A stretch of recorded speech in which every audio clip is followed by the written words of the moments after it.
Thank you, Jesus. Hallelujah. Hallelujah. இயேசு நல்லவர். ஆமென்.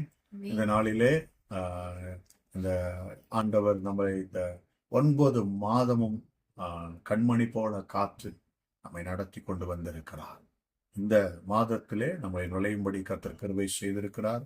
இந்த மாதம் நிச்சயமாக ஆசீர்வாதமான மாதமாய் கட்டாயம் இருக்க போகிறது.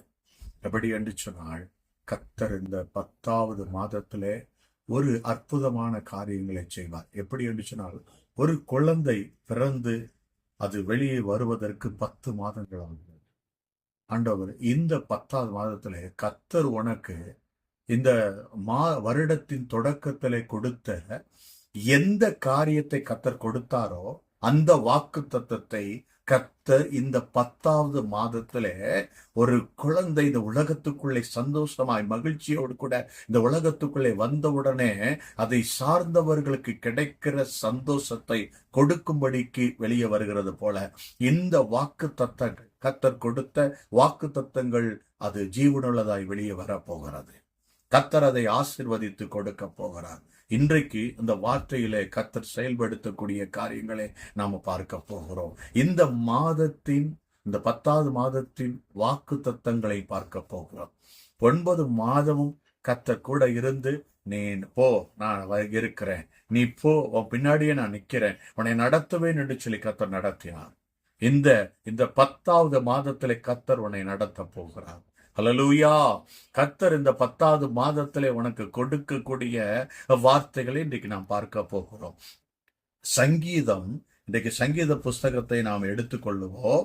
சங்கீதம் 84வது சங்கீத பக்கமாய் திருப்புவோம். 84வது சங்கீதம், இந்த 84வது சங்கீதத்திலே 11வது வசனத்தை நாம் வாசிக்க கேட்போம். தேவனாகிய கர்த்தர் சூரியனும் கேடகமுமானவர். கர்த்தர் கிருபையையும் மகிமையையும் அருளுவார். உத்தமமாய் நடக்கிறவர்களுக்கு நன்மையை வழங்காது. ஆண்டவர் ஒரு காரியத்தை இன்னைக்கு வாக்கு தத்தமாய் நமக்கு கொடுக்க போகிறார். அதற்கு முன்பாக நாம் தேவனிடத்திலே ஒரு காரியத்தை கேட்க போகிறோம். என்னன்னா, இந்த வார்த்தை எனக்கு வாக்கு தத்தமாய் மாற்றி தாருங்க. எங்கள் அன்பின் பரலோக பிதாவே, நம்முடைய பரிசுத்த பிள்ளையாகி இயேசு கிறிஸ்துவுக்குள்ளாக வந்து சோத்தரிக்கிறேன்.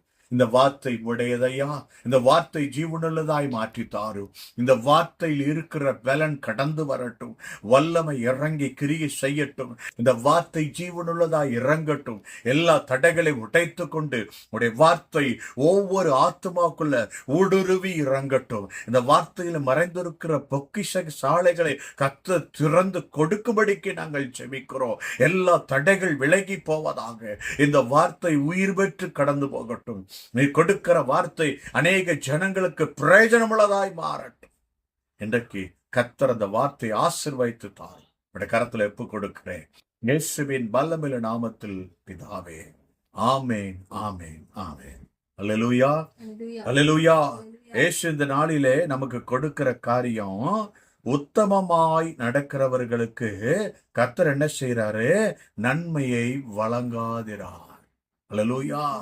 ஆண்டவர் நன்மையை இந்த மாதத்திலே கொடுக்க போகிறார். யாருக்கு கொடுக்கிறார் என்று வேதம் சொல்லுகிறது? உத்தமமாய் நடக்கிறவர்களுக்கு. அல்லேலூயா. இந்த உலகத்துல பல காரியங்கள் இருக்கிறது. ஆனாலும் கர்த்தர் சொல்றாரு, மனிதர்கள் ஒரு வேலை கொடுத்தா அந்த வேலையை அவர்கள் சொல்லும்படி சரியாக செய்து முடிக்கும் பொழுது அந்த வேலைக்கேற்ற சம்பளத்தை, அந்த வேலைக்கேற்ற ஆசீர்வாதத்தை கொடுக்கிறார்கள். இன்றைக்கு கர்த்தர் நமக்கு கொடுக்கிற காரியம் சொல்றாரு, நீ உத்தமமா நட. வேற ஒன்றும் உண்ட கர்த்தர் சொல்லல. உத்தமமாய் நீ நடக்கும் பொழுது கர்த்தர் ஒரு காரியத்தை சொல்றாரு, நன்மையை நான் கொடுப்பேன், நான் வழங்காம இருக்க மாட்டேன். கர்த்தர் சொல்றாரு, சரியான நேரத்திற்கு நன்மை இந்த மாதத்துல உன்னை சேரும். அல்லேலூயா, அல்லேலூயா. கர்த்தர் உனக்கு ஒரு நன்மையை கொடுக்க போகிறார். அது அப்ப எப்படி சொல்லுது இந்த வசனம்? வழங்காதிரார். அல்லேலூயா. அவர் வழங்காதிரார் என்று சொல்லுகிறது. அப்படின்னா இந்த உத்தம பாதையை கர்த்தர் கவனிக்கிறார். அல்லேலூயா. என் அருமையான பிள்ளைகளே, நீங்க அந்த வார்த்தையை கர்த்தருக்கு சொல்றாரு, நீ எப்படி நடக்கிறேன்னு இந்த மாதத்துல நான் பார்க்க போகிறேன். உன் உத்தம தன்மையை நான் பார்க்க போகிறேன். இந்த காரியத்துல நான் என்ன செய்ய போகிறேன்? எனக்கு முன்பாக நீ உத்தமனா இருக்கணும். நீ உத்தமனா இருக்கும் பொழுது கர்த்தர் சொல்லுகிறாரு, இந்த காரியத்துல உனக்கு இந்த மாதத்துல சில நன்மைகள் நடக்க போகுது. நீங்க விசுவாசிங்கன்னா நீங்க ஆமேன்னு சொல்லும் பொழுது, கர்த்தர் வார்த்தையின்படி நீங்க நடக்கும் பொழுது கர்த்தர் உங்களுக்கு நன்மையை கொடுப்பார். அல்லேலூயா. சங்கீதம் 119 சங்கீதம், அதுல முதல் வசனம் சொல்லுகிறது, ஒரு காரியத்தை நமக்கு விளக்குகிறது. அந்த வசனத்தை நாம் வாசிக்க கேட்போம். கர்த்தருடைய வேதத்தின்படி நடக்கிற, யாரு கர்த்தருடைய வேதத்தின்படி நடக்கிற உத்தம மார்க்கத்தார் பாக்கியவான்கள். யாருக்கு அவர் பாக்கியம் சொல்லியிருக்கிறாரு? யார் அவர் உத்தமன்னு சொல்றாரு? கர்த்தருடைய வேதத்தின்படி நடக்கிற மனுஷன். அவன் யாரா? உத்தமன். அல்லேலூயா. கர்த்தர் சொல்லக்கூடிய காரியத்தை பாருங்க, கர்த்தருடைய வேதத்தின்படி நடக்கிறவன். அப்ப ஆண்டவர் சொல்றாரு, நீ வேற ஒன்று செய்ய வேணாம். ஒவ்வொரு உலகத்திற்கும் ஒவ்வொரு மனிதனுக்கும் ஒரு காரியத்தை வைத்திருக்கிறாங்க. நான் உனக்கு சொல்லக்கூடிய காரியத்தை நீ கவனி. அல்லேலூயா. நீ கவனிக்க வேண்டிய ஒரு விஷயம் இருக்கிறது. என்ன காரியம் என்று சொன்னால், எப்படி நடக்கணுமா? உத்தமமாய் நடக்கணும். ஆண்டவர் சொல்றாரு, உத்தமம்னா என்னன்னு சொல்லி இந்த வசனத்துல வாசிக்கிறோம். சங்கீதம் 119:1 இப்படி வாசிக்கிறோம், கர்த்தருடைய வேதத்தின்படி நடக்கிற உத்தம மார்க்கத்தார் பாக்கியவான்கள். ஆண்டவர் சொல்றாருங்க, வேதத்தின்படி நடக்கிறவன் தான் உத்தமனா. அப்ப நான் உத்தமனா இருக்கிறேன்னா நான் என்ன செய்யணும்? வேதத்தின்படி இந்த மாதத்துல நடக்கும் பொழுது கர்த்தர் நன்மையை வழங்காதிரார். அல்லேலூயா, அல்லேலூயா. கர்த்தர் சில நன்மைகளை நம்முடைய வாழ்க்கையில கொடுக்க வேண்டும், நம்ம வாழ்க்கையில தர வேண்டும், நமக்கு அந்த நன்மைகளை நிறைவாய் கொடுக்க வேண்டும் என்று சொல்லி கொண்டு வந்துட்டாரு, எடுத்துட்டாரு, கொடுக்க போறாரு. இந்த நன்மையை நீங்க வாங்குவதற்கு ஆயத்தமாக வேண்டும். அதற்கு சொல்றாரு, வேதத்தின்படி நடக்கிறவன். அல்லேலூயா, அல்லேலூயா. கர்த்தர் வேதத்தின்படி நடக்கிறவர்களை கர்த்தர் பார்க்கிறார். யார் வேதத்தின்படி நடக்கிறார்? வேதத்தின்படி நடக்கிறவர்கள் எப்படிப்பட்ட வாழ்க்கையிலே அவர்கள் செயல்படுத்துவார்கள் என்று உதாரணத்திற்கு ஒரு காரியத்தை உங்களிடத்தில் சொல்ல விரும்புகிறேன். 1 ராஜாக்கள் 3வது அதிகாரத்திலே ஒரு சம்பவத்தை குறித்து உங்களோடு கூட நான் பேச விரும்புகிறேன். 1 ராஜாக்கள் 3ஆம் அதிகாரம், அதுல ஒரு சம்பவம் எழுதியிருக்கு. 16வது வசனத்துல கொடுத்து அதை பார்ப்போம். அப்பொழுது வேசிகளாக 2 ஸ்திரீகள் ராஜாவினிடத்திலே வந்து அவனுக்கு முன்பாக நின்றார்கள். அவர்களில் ஒருத்தி, என் ஆண்டவனே, ஒரே வீட்டிலே குடியிருக்கிறோம். அந்த 2 ஸ்திரீயும் ஒரே வீட்டுல குடியிருக்கிறாங்க. நான் இவளோட வீட்டில் இருக்கையில் ஆண் பிள்ளை பெற்றேன். நான் பிள்ளை பெற்ற 3ஆம் நாளிலே இந்த ஸ்திரீயும் ஆண் பிள்ளை பெற்றாள். நாங்கள் ஒருமித்திருந்தோம். எங்கள் இருவரையும் தவிர வீட்டுக்குள்ளே வேறொருவரும் இல்லை. ராத்திரி தூக்கத்திலே இந்த ஸ்திரீ தன் பிள்ளையின் மேல் புரண்டு படுத்ததினால் அது செத்து போயிற்று. அப்பொழுது உமது அடியால் நித்திரை பண்ணுகையில் இவள் நடுஜாமத்தில் எழுந்து என் பக்கத்திலே கிடக்கிற என் பிள்ளையை எடுத்து தன் மார்பிலே கிடத்தி கொண்டு செத்த தன் பிள்ளையை எடுத்து என் மார்பிலே கிடத்தி விட்டாள். ஒரு காரியத்தை பார்க்கிறோம். இந்த சம்பவத்தை நான் உங்களுக்கு வாசித்த வசனங்களை ஒரு விளக்கம் கொடுக்கிறேன். உத்தமமாய் நடக்கிற காரியத்தை குறித்து, இதிலே ஒரு மகளை குறித்து 2 பெண்களை குறித்து கொடுக்கப்பட்டிருக்கிறது. இந்த 2 பெண்களும் சில காரியங்களை செய்யறாங்க. 2 பேரும் ஒரே வீட்டுல இருக்கிறாங்க. 2 பேருக்கும் குழந்தை பிறக்குது. 2 பேரு குழந்தைகளும் ஒரு சில நாட்களுக்கும் வித்தியாசத்துக்குள்ள பிறக்குது. குழந்தைகளுக்குள்ள வித்தியாசம் தெரியல. அந்த தாய்க்கு அந்த 2 தாய்க்கும் தன்னுடைய குழந்தையை பற்றி தெரியும். அல்லேலூயா. அந்த குழந்தையை தெரியும்.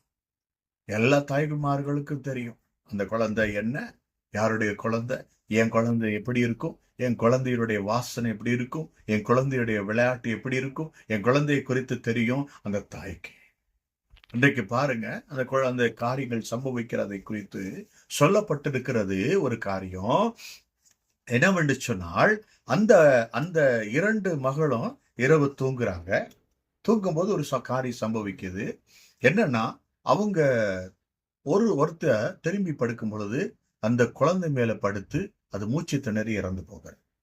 அந்த குழந்தை இறந்த உடனே இவ என்ன செய்யறா, தன் குழந்தையை திரும்பி பார்க்கும் பொழுது அவள் இறந்து கிடக்கிறதை, அந்த குழந்தை இறந்து கிடக்கிறதை கண்டு என்ன செய்வோம் ஏது செய்வோம் என்று தெரியாதபடிக்கு பதறி போய் எழுந்து பார்க்கும் பொழுது அந்த மகள் தன்னுடைய குழந்தையோடு கூட படுத்திருக்கிறதை கண்டு மெதுவாக வந்து அவள் குழந்தையை எடுத்து தன் பக்கமாய் வைத்து இறந்து போன குழந்தையை தூக்கி அங்க வைச்சான். அப்பொழுது ஒரு காரியம், 2 பேருக்கு அதிகாலையில முழிக்கும் பொழுது பார்க்கும் பொழுது தன் குழந்தை இறந்து கிடக்கிறதை கண்டான்.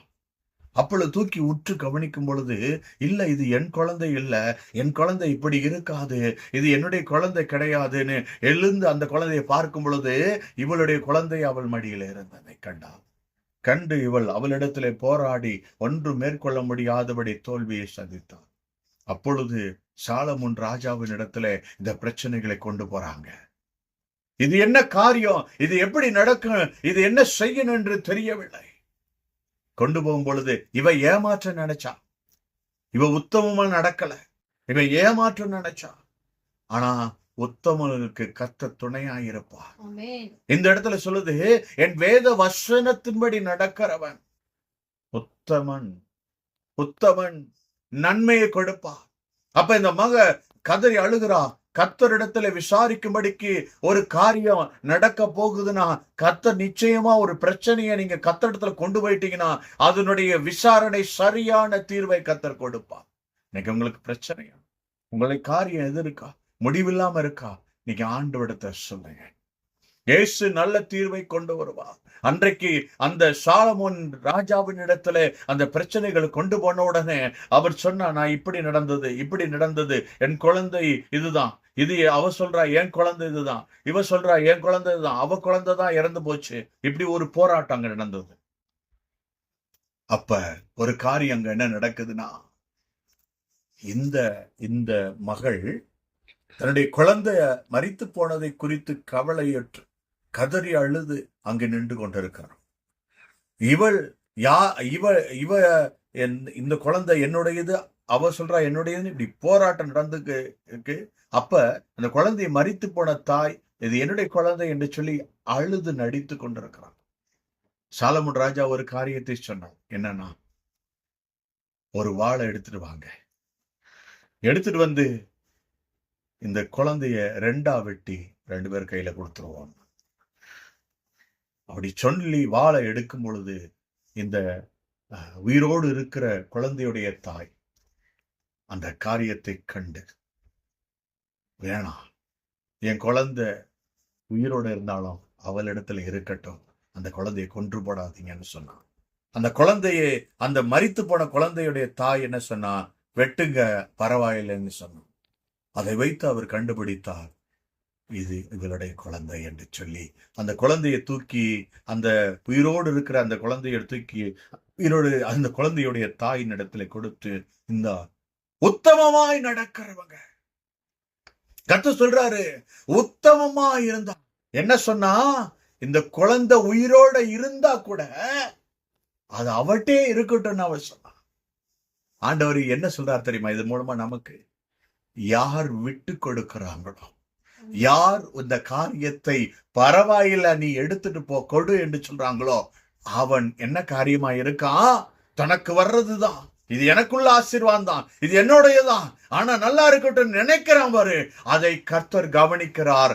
அதைத்தான் கர்த்தர் சொல்லுகிறார் உத்தமன் என்று. அவனுக்கு ஒரு நன்மையை கொடுப்பார்.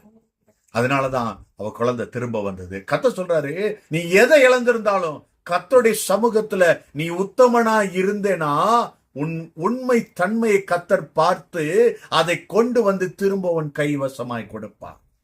அல்லேலூயா. கர்த்தர் உனக்கு கட்டாயம் கொடுப்பார். இன்றைக்கு அதை கொடுக்க வேண்டும் என்று சொல்லிதான் சொல்லி கொண்டிருக்கிறார். பாருங்க, இன்னொரு வசனத்தை கூட நாம வாசிப்போம். இன்னொரு மனிதனை நான் உங்களுக்கு கோடிட்டு காண்பிக்க விரும்புகிறேன்.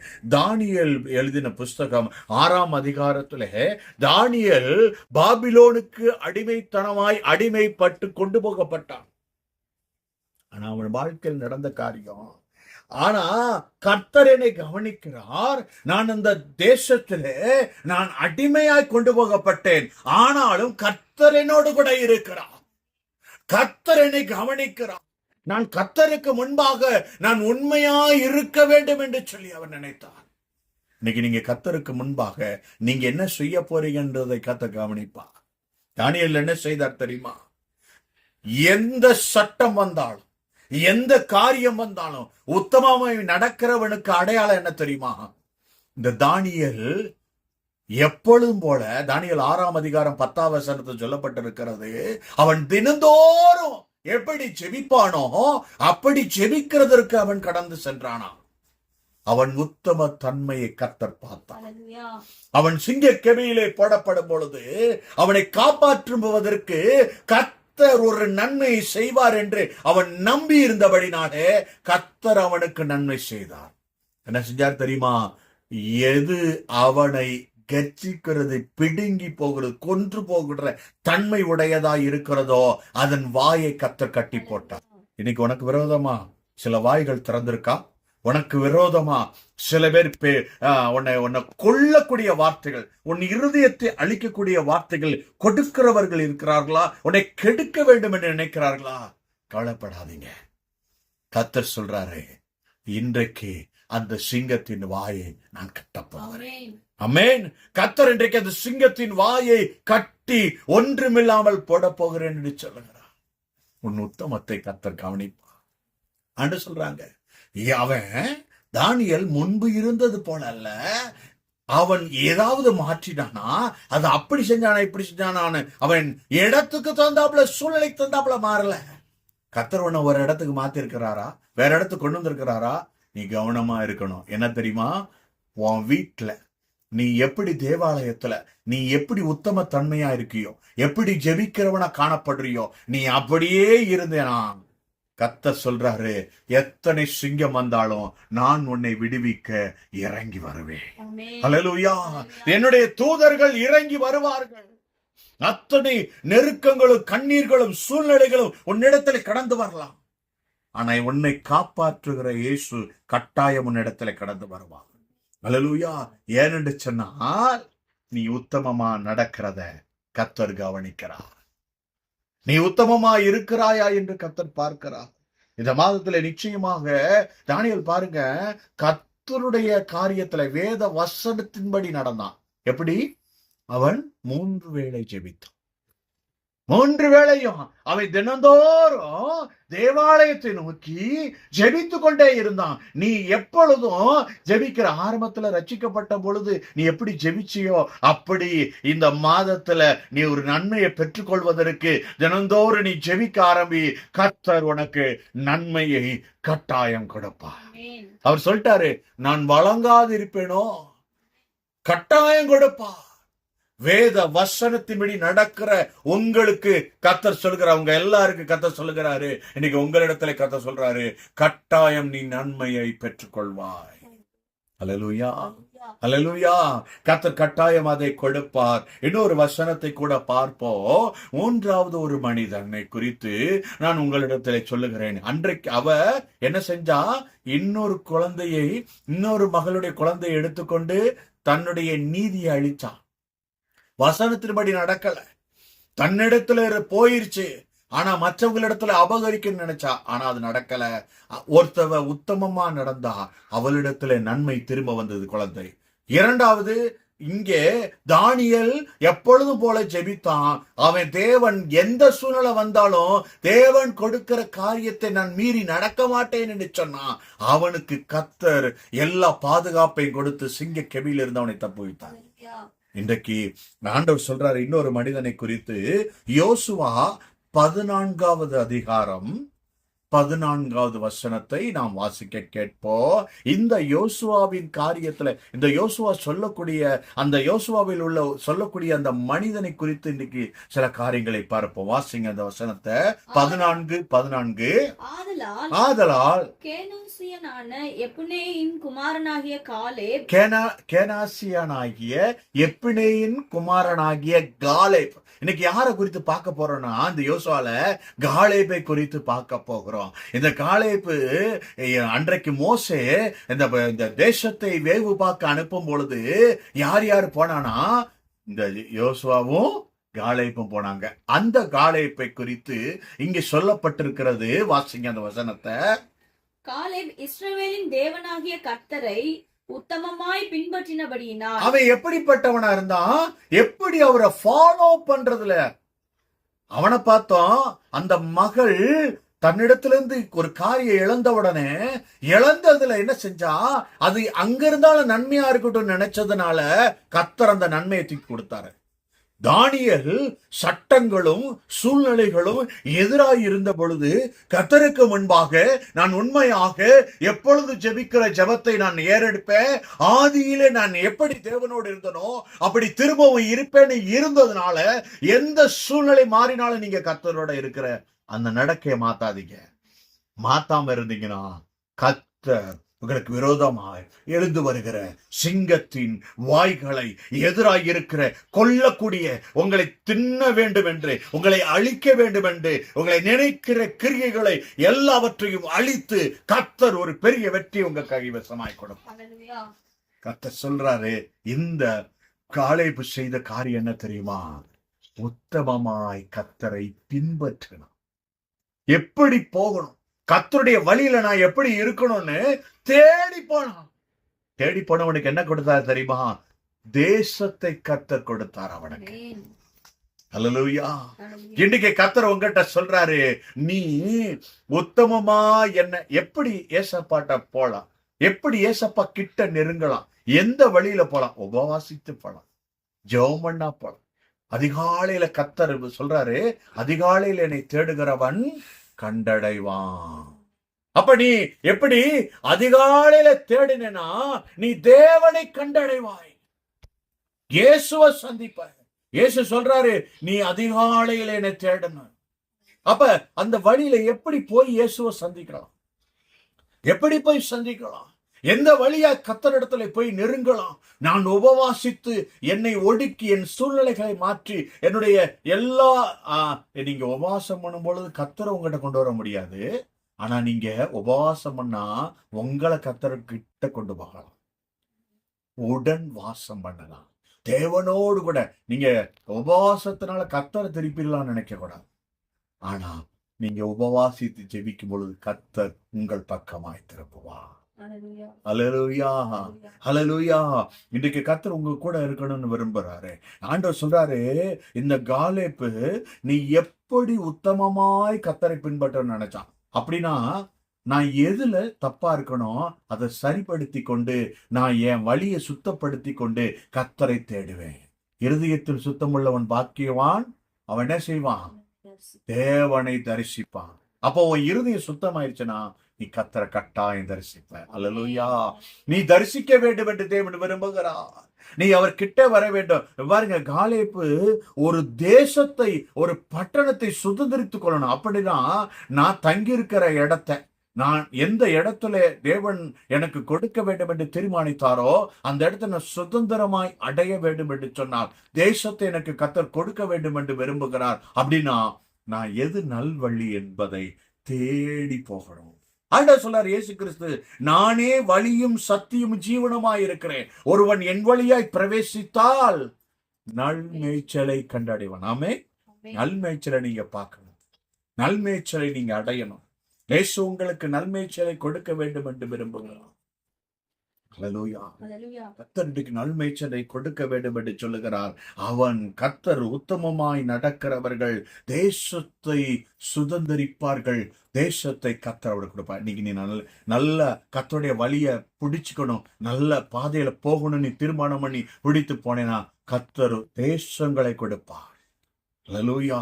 உனக்கு தேசங்களை கர்த்தர் கொடுப்பார்.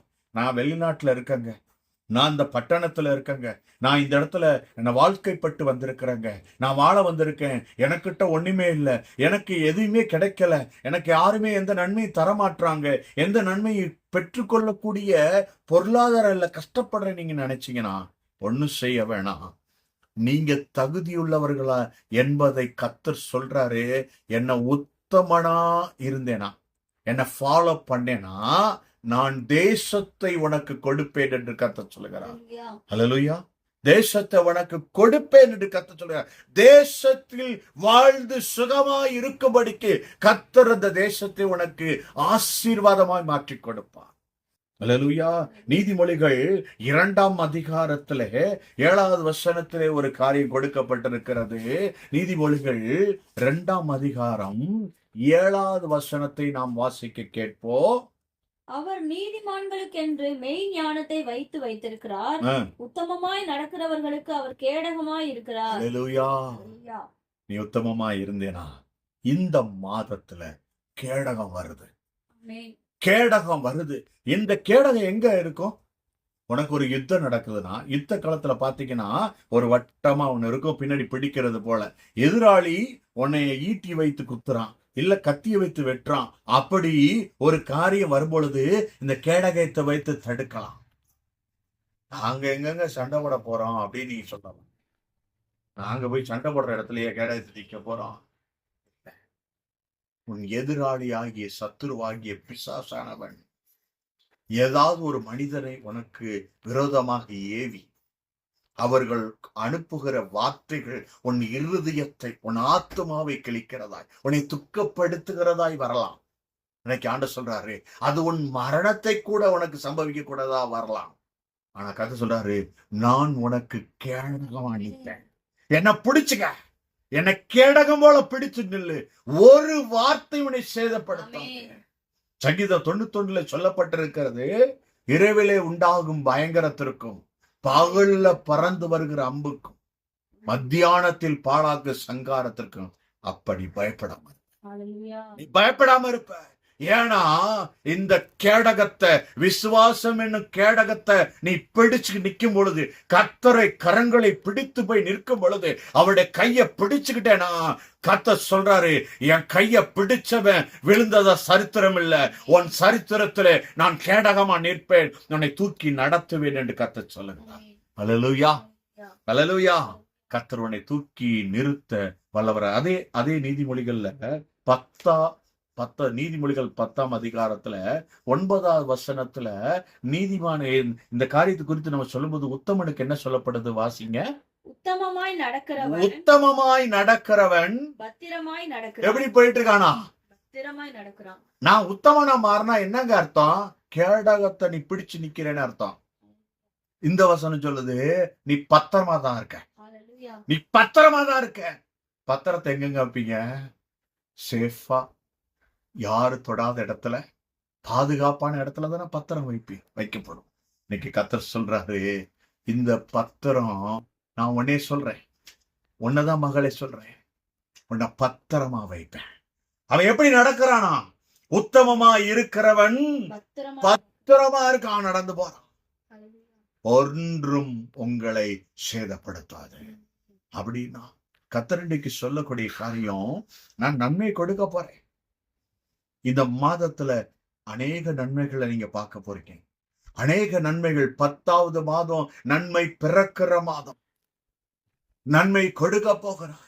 அவர் சொல்லக்கூடிய காரியத்துல கர்த்தர் சொல்றாரு, இந்த நீதிமொழிகள்ல சொல்லும் பொழுது, அவன் பத்திரமாய் நடக்கிற. நீ பத்திரமா இருக்க, நீ விசுவாசன ஆமீனை கர்த்தர் கேட்கட்டும். ஆமென். இந்த பரலோக ராஜ்யத்துக்குள்ள கர்த்தர் ஒரு காரியத்தை கொண்டு வந்து சேர்க்கும்படிக்கு, சேர்க்கிற வரைக்கும் பத்திரமா உன்னை நடத்த போறாரு. நான் ரட்சிக்கப்பட்டேங்க, நான் உத்தமமா நடக்க போறேன் அப்படின்னா, உத்தமானா இருக்கிற உனக்கு பத்திரமான உன்னை பாதுகாக்கிற ஒரு தேவன் உண்டு என்பதை நினைத்தார். அப்படின்னா உனக்காக அவர் யாவையும் செய்வார். உனக்காக யாவினா எதுங்க? எல்லாத்தையும் தான் சொல்றாரு. அந்த காரியத்தை செய்யும், யாவையும், எல்லாத்தையும் உனக்காக செய்ய போறேன். எல்லாத்தையும் உனக்காக மட்டும்தான் செய்வேன்.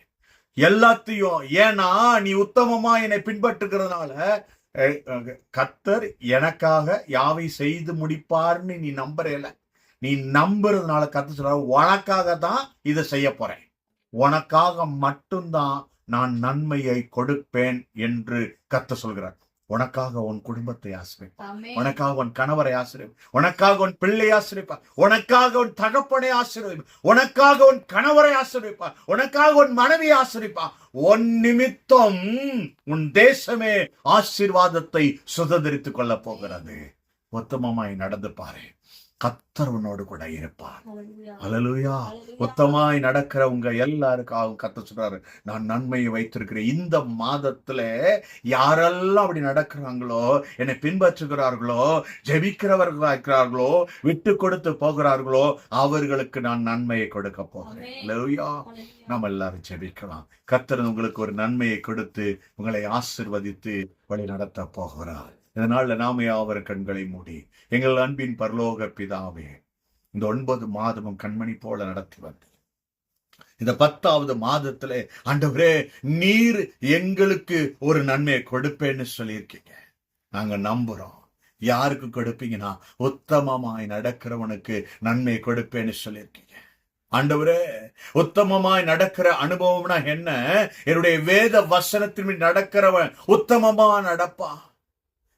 இந்த வாழ்க்கையில, இந்த உலகத்துல நானே ஏழை, எனக்கு ஒண்ணுமே இல்லை, எனக்கு யாருமே நன்மை தரலன்னு சொல்லி நீ கவலைப்படலாம். இன்னைக்கு இயேசு சொல்றாரு, நான் உனக்கு ஒரு நன்மையை கொடுக்க போறேன். எப்படின்னா, நீ எனக்கு முன்பாக உண்மையா இருக்கிறதுனால நீ தகுதியில நினைச்ச பாரு, நான் உனக்கு ஒரு நன்மையை கொடுத்து உன்னை தகுதியுள்ளவனாய் மாற்ற போகிறேன் என்று கர்த்தர் சொல்கிறார். நீங்க விசுவாசிச்சு இது எனக்கு இன்னைக்கு கொடுக்க போறான்னு எந்தெந்த வழிகளிலே செவைப்படுத்தும் பொழுது கர்த்தர் சொல்லுகிறார், சிங்க குட்டிகள் தாழ்ச்சி அடைந்து பட்டினியாய் இருக்கும். கர்த்தரை தேடுகிறவர்களுக்கு ஒரு நன்மை குறைபடாதுன்றார். உனக்கு நன்மை குறைபடாது என்று கர்த்தர் சொல்லுகிறார். நிச்சயமாக கர்த்தர் உன்னை கொடுத்து ஆசீர்வதிப்பார். நீ எல்லாவற்றிலும் வாழ்ந்து சுகமாயிருப்பாய். ஆண்டவரே, அந்த ஒவ்வொரு பிள்ளைகளையும் ஆசீர்வதிங்க. இந்த வார்த்தை எந்தெந்த பிள்ளைகளுக்கு பிரயோஜனமுள்ளதாக இருக்கிறதோ அந்த வார்த்தை ஆண்டவரே எனக்கு தான் நம்புறாங்களோ அவங்களுக்கு இது ஆசீர்வாதமாய் மாறட்டும். யாரெல்லாம் இது எங்க ஏசப்பா கொடுத்த வார்த்தை, எனக்காக கொடுத்தது, யாவை செய்ய போறேன்னு சொன்னவரு எனக்கு விரோதமாய் இருக்கிற சிங்கத்தின் வாயை கட்ட இறங்குவார். நான் உத்தமனாய் இருப்பேன். நான் எப்பொழுது கர்த்தருக்கு முன்பாக நீதி உள்ளவனாய் இருப்பேன். எந்த காரியமும் எனக்கு விரோதமாய் இருந்தாலும் நான் கர்த்தருக்கு முன்பாக உண்மையாய் இருக்க போகிறேன்னு நான் வந்து நிற்க போகிறேன் என்று யார் வருகிறார்களோ வாழ்க்கையில நீங்க நன்மை கொடுங்க. இன்னைக்கு கர்த்தர் சொல்றாரு, சில பேருடைய வாழ்க்கையில எந்த சத்தமும் கேட்கலன்னு சொல்லி கேட்டுக்கிட்டு இருக்கேன். அவர் நன்மையான சத்தம் இன்றைக்கு உனக்கு வருகிறது என்று சொல்லுகிறார். அந்த நன்மையை கொடுக்க போகிறாராம். அந்த பெல், அந்த ஓசையை நீ கேட்க போகிற, அந்த சத்தத்தை கேட்க போகிற, அந்த மணி அடிக்கும் பொழுது கர்த்தர் உனக்கு தான், உன்னோட தான் பேசுறாரு, உனக்கு தான் கொடுக்க போறேன்றது நீ சொல்றாரு. நிச்சயமா இந்த ஆசீர்வாதத்தை சொந்தத்துக் கொள்வாய். கர்த்தர் உனக்கு கொடுக்கிற நன்மையை நீங்க இந்த மாதத்திலே பெற்றுக்கொள்ள போகிறீங்க. கர்த்தர் உங்களை ஆசீர்வதிப்பா. நிச்சயமாக கூட இருந்து எல்லாவற்றையும் வழி நடத்துவார். நீங்க நம்புற தேவன் கட்டாயம் உங்களை கைவிட மாட்டார். தகப்பனே, பிள்ளைகளை ஆசீர்வதி. இயேசுவின் மூலப்பிதாவே. ஆமென், ஆமென்.